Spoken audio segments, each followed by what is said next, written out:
Good day mga ka-sports natin dyan. Choco Mucho, mas hahataw pagdating sa PVL Reinforced Conference.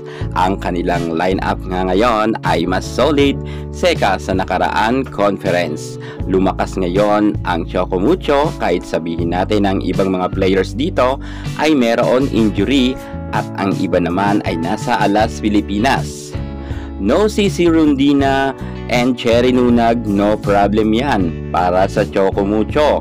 Malakas pa rin ang pwersa ng Choco Mucho at kapag nakilala na ninyo ang kanilang full lineup, lalo ang kanilang first 6 starting lineup, mapapahanga talaga kayo at mapapasabi kayo na baka sila na nga ang magkaroon ng gold medal sa PVL Reinforced Conference dahil sa bangis at lakas ng kanilang full lineup.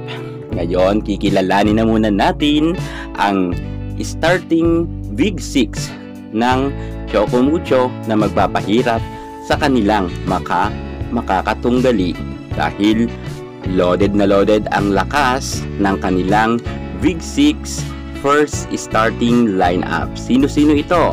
Eto na, panoorin hanggang sa dulo, pero bago ang lahat, subscribe ka muna. I-click ang ating notification bell para lagi kang updated sa lahat ng issues sa volleyball. Susunod na.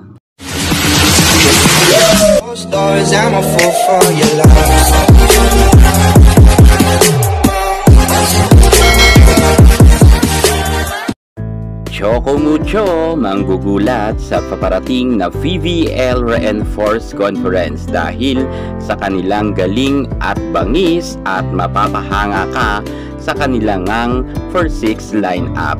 Unahin na nga natin dyan ang kanilang setter. Walang iba kundi ang superstar na si Boss Dina Wong. Sinubukan na nga ni Coach Dante Alensunurin si Mars Alba kung saan sa PVL All-Filipino Conference ay ito nga ang ginawang first 6 lineup bilang setter nga ay siya talaga ang starting. Pero ngayong PVL Reinforced Conference, si Boss Dina Wong na muli ang magiging starting lineup natin pagdating nga sa posisyon na setter. Subok at matibay na itong si Boss D na magaling kung kaya karapat-dapat naman talaga na siya ang nasa starting lineup. At syempre makakasama niya dyan ang kanyang dating ka-teammate rin sa Ateneo at ngayon nga kapitana na walang iba kundi ang middle blocker na magaling na si Madi Madayag. Si Madayag ay isa sa mga pinakapalaban rin na middle blocker natin at higit sa lahat hindi lang siya magaling sa Pilipinas. Maging sa VTV Cup noon ngang naganap yan sa Vietnam ay nakamit niya na ang kanyang kauna-unahang award nga sa international bilang Best Middle Blocker. Magaling naman talaga itong si Madi Madayag kung kaya karapat-dapat pa rin na siya ang mapasama nga sa first 6 lineup.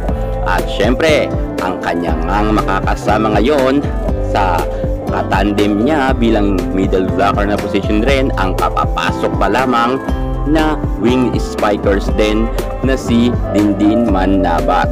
Kilala naman natin na si Dindin Santiago Manabat.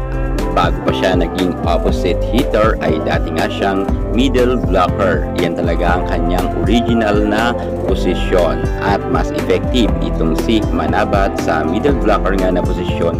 Kung kaya tiyak tayo na mas malakas ngayon ang tandem nga ni Dindin Santiago at ni Madi Madayag. Solid na solid to sapagkat matangkad nga itong si Madi Madayag at si Dindin Santiago ay super mataas nga rin ang kanyang height. Ngunit pansamantala lang yan sapagkat kapag gumaling na rin itong si Aduki Ogunsanya at nakabalik na rin si Cherry Nunag ay babalik rin sa original na posisyon itong si Dindin Santiago Manabat bilang opposite hitter. Nakatandem niya or kapalitan niya nga itong si Kat Tolentino. Speaking nga sa opposite hitter, narito naman ang 6-footer pa rin na si Kat Tolentino. Bilang sa posisyon naman ng opposite hitter, kilala naman natin na talagang effective na effective dyan ang ating Kat Tolentino. Lalo't ngayon, maraming nakakapansin na bumalik na ang dating lakas nga ni Kat Tolentino. Nagkaroon rin kasi ito ng medyo minor injury, pero ngayon okay na ang ating Ka Tolentino. 100% na yan, kung kaya sobrang lakas talaga na ng Choco Mucho at may advantage na nga sila sapagkat halos matatangkad nga ang mga players dito. Akalain nyo sa pagpasok ni Dindin Santiago Manabat may Madi Madayag at eto pa si Ka Tolentino, talagang sure na napalaban sila. At speaking sa mga palaban, pumunta naman tayo sa outside hitter na posisyon. Maraming pagpipilian ngunit talagang mananatili pa rin sa first 6 lineup ang ating Isa Molde. Bagamat si Isa Molde nga ngayon ang nasa first 6 lineup, ngunit alam nyo ba na makakapalitan niya nga ay super lakas rin at minsan ibababad nga rin uli itong si Hanny Royce Tubino. Matapos nga ng nakaraan conference ay nagpakita nga ito ng gilas. Kitang kita naman kasi natin na lumabas na ang angas, galing at kalidad ng nilalaro nga ng ating Hanny Royce Tubino sa pangangalaga nga ng Choco Mucho, kung saan nga mga ka-sports humataw talaga ng todo si Isa Molde at itong si Hanny Royce Tubino ng nakaraan conference. Kung kaya silang dalawa talaga dyan ang magpapalitan para hindi nga sila mabasa ng kanilang mga makakatunggali. Maganda to dahil si Isa Molde malakas na rin sa kasalukuyan at ito ngang si Hanny Royce Tubino ay tinodo niya na rin ang kanyang galing. Kung kaya wala talaga tayong tulak habigin kung sino sa kanilang dalawa ang ilagay nga ni Coach Dante Alensinurin, tsak tayo ay i-score at i-score nga ang dalawang ito. Ngayon naman dumako naman tayo sa kanilang import from Greece. Matangkad rin na may 6'1" ang height ni Zoe Faki from Greece. Outside spiker nila ito.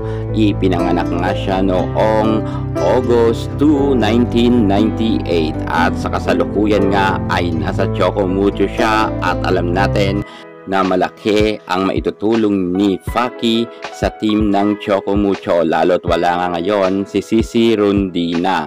At alam rin natin na namamayagpag ang karera nga ngayon ni Faki sa kanilang bansa at active na active siya pagdating sa larangan ng volleyball. Hindi gaya ng ibang mga kinuwang import ng ibang team ay matagal nang natenga, pero itong si Faki ay walang tigil ang kanyang paglalaro ng volleyball. Kung kaya kalakasan niya ngayon dahil bata pa ito mga ka-sports, kung kaya makikipagpukpukan talaga ito at makikipagsabayan to sa mga malalakas na import rin na galing rin sa iba't ibang bansa na makakasagupaan nga niya sa mga darating na games.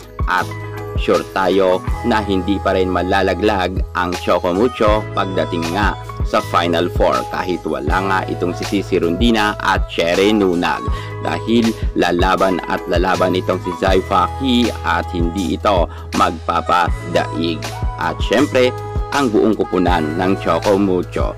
So ayan na nga mga ka-sports natin dyan, inyo nang nakilala ang ating first 6 lineup at syempre si Tang Ponce pa rin dyan ang magiging libero nila. Siya pa rin dyan ang kasama sa first 6.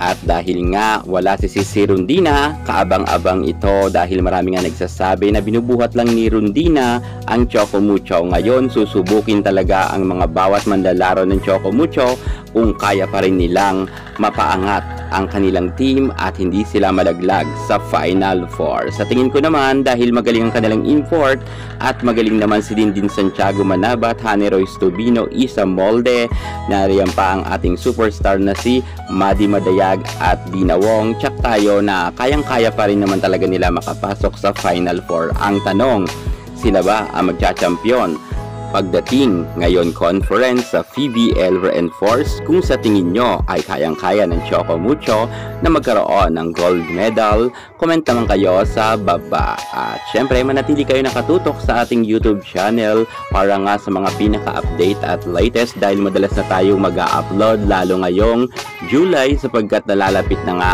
ang laban ng ating mga manlalarong balibulista sa PBL Reinforce Conference. Kaya kung ayaw nyong mahuli, subscribe na. Thank you so much. God bless.